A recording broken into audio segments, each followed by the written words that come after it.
Alright, so welcome to a new video. This is actually my third time recording this because I was trying to do the overlay multiple times, but whatever. This is like the first time I'm actually uploading Killer gameplay.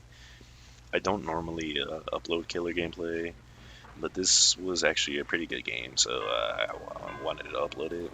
I'm not gonna upload mostly Killer gameplay.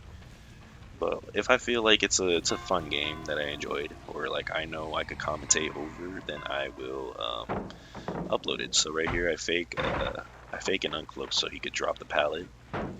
That's what you should probably do as a wraith main. If you just uncloak, you're not gonna be able to walk fast after. So it actually does give you a good amount. Okay, so he literally just keeps running over here. So I'm just like, oh, okay, so he's doing something different. So like he likes to like mix it up. I try to respect it just to see if he's gonna drop it. No, he didn't drop it a second time. So uh, at this point, my thought process, I'm just like I'm not gonna respect any sorts of like pallet dropping or whatever the heck, because I only respect it just to see, just to, like get a feel of like the player. So like I don't respect it right there. I just keep running. And yeah, I plan to do it on the same thing, but yeah, he ends up panic dropping over here, which is actually really bad. He should have used that sprint burst to like keep running to the shack. And yeah, so he ends up getting hit and then panic drops, and then I don't know how I get this body block, but I do. He doesn't end up vaulting the window, so I just body blocked him, and yeah, goes down. Right now, I'm like, shit. I probably lost a lot of time and C for that reason. Two gens got popped. Now at that point, it's pretty hard to like actually like pressure gens, especially if you don't have Tinkerer or something. Because like if you don't have like a notification or whatever, you're not gonna know how to pressure gens like off of that. I probably should have broke off Chase, but at the same time, I did get it down, which is fine. It's actually good. If I didn't get it down, then that would have actually been a really like big waste of my time and effort. So yeah, basically, if I didn't get the down, would have been really bad. But I did get the down, so it helped me out a little bit. They did end up getting two gens done really fast, but yeah, it's fine honestly. And right here, I try to fake this Claudette out by doing that, and she probably thought I cloaked fully, but just kept running. I heard her volt, so I was just like, I'm just gonna down her right here. So I'm just gonna hook her nearby this gen because I know this Nia is probably gonna be working on it. So I hook her right here, and I hear footsteps, I'm pretty sure. So I go over here and investigate. I find a Fang just double vaulting this window, so I get a free hit because she gets a medium vault. Medium vaulting gets you hit like a lot more frequently, so I don't recommend frequent or medium vaulting unless like if you could catch a killer off guard or whatever. But it's pretty hard to do that, so I just end up chasing her over here. She vaults that. Probably should have double backed and cut her off. So yeah, she runs to this pallet. I try to make her drop it. She does. So I kick it on this side, which is actually pretty bad for me because I'm pushing her towards the gens that are getting worked on. But also, I can just run over here and just go for Nia. That was actually working on the gen, like I did say before. I knew she was working on this gen. Now, kicking this gen is not really going to do much for me. It's just going to slow it down a little bit. But if I didn't have like anything like Pop Goes a Weasel or anything to like help me get some value out of it, I wasn't going to get that much regression out of it. So I downed this Fang mostly because that Nia vaulted the window, and it's gonna be a lot more hard to actually go for her. So like she could just extend the loop and just make more time for more gens to be done. So I just chased the Fang instead because I know she's running into a dead end area. So I changed the Fang. That gen pops. I knew it was gonna pop. So yeah. I go over here to pressure this far gen over here, and yeah, there was actually somebody working on it. Maybe 3 people. I think it was 3 people because this Claudette was over here. I don't know what she was doing, but she ends up getting caught over here. I don't know why she ran this way. She should have ran the opposite way. But yeah, I end up downing her. I see someone else. I saw someone else running in the distance, so like maybe I could get a free down, so or like a free double down, maybe. No. I go and pick up Claudette. And apparently Ace is over here just chilling on the gen. So I'm just like, okay, I'm just gonna hook her right here, right next to you, and kick the gen.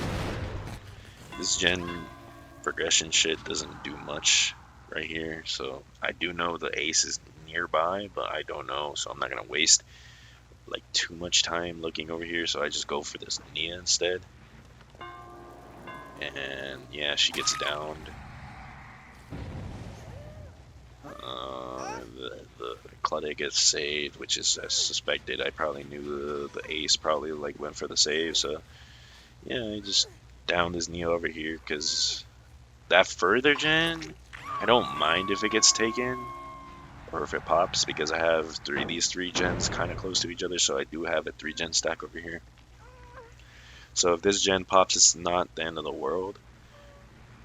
So yeah, this Ace still over here, and I don't respect this at all because I know he's gonna try to bait me out, and he still ends up dropping the pallet, which is actually super good for me because in the future, if he's over here, he's 100% getting downed. And I think he did tap the gen, and I didn't kick it because kicking gens obviously is just gonna give him more distance, and I don't want that. So I just chase, just keep chasing. So I bloodlust him, bloodlust one over here. Still chasing him. Just try to go for a hit over here just to see if I could get him, but no, I don't get him. So I still chase him. I know the Nia is working on the gen nearby, so I do end up cutting chase right here. So I try to pretend like I'm going for him. He just keeps running, and I go over for the Nia. And at this point, I'm still bloodless too, so I'm gonna catch up to this Nia really fast. So I'm just gonna I use that bloodlust to actually help me out in chasing someone else.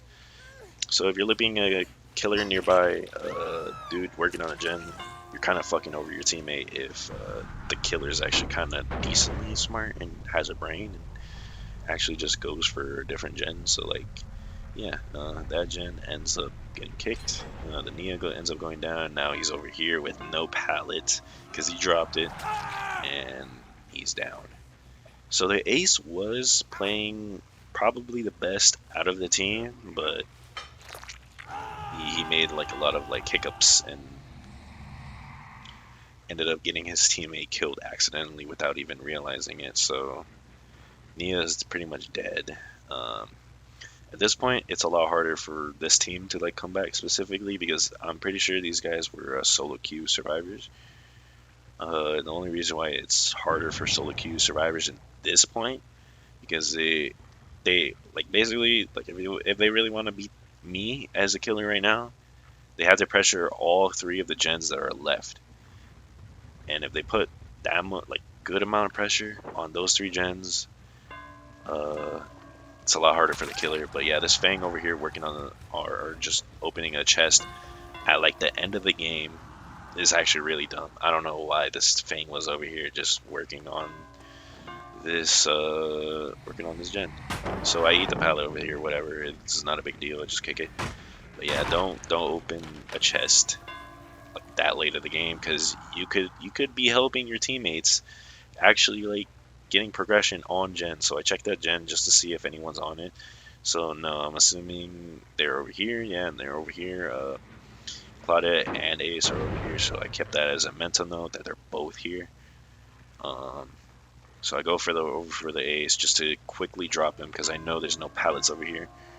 So yeah, I end up dropping him pretty soon. He just tries to loop whatever he can, just gets downed. And I pick up Ace and I try to go close to the gen that they were working on just so I could put more pressure on the gen. And yeah, I didn't really know if I was gonna make it or not because this gen is like actually really far from where I downed Ace. It's really smart of that Ace to like just run away from it, but also like he dropped so many pallets earlier that it like it's pretty much over for him. And I assumed his Claudette was over here hiding, and I was right. I made this guess mainly because I saw them both over here, and I was just like, oh, she's probably gonna come back to the gen, and I didn't see her anywhere. So I was like, I'm assuming that she's probably hiding in a locker or just hiding around the corner somewhere.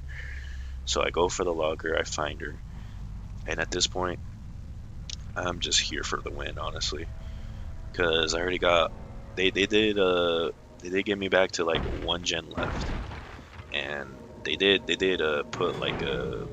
put up a really good fight against me. So I don't really care about letting this last survivor survive. So I see her over here, and a matter of fact, this is the person that tried to go for the freaking chest. And so I don't have any remorse. If you were on my team, if you were on my solo survivor team, I would be mad at you. I'm not gonna lie. But yeah, I end up getting the grab. Yeah, and that pretty much closes out the game.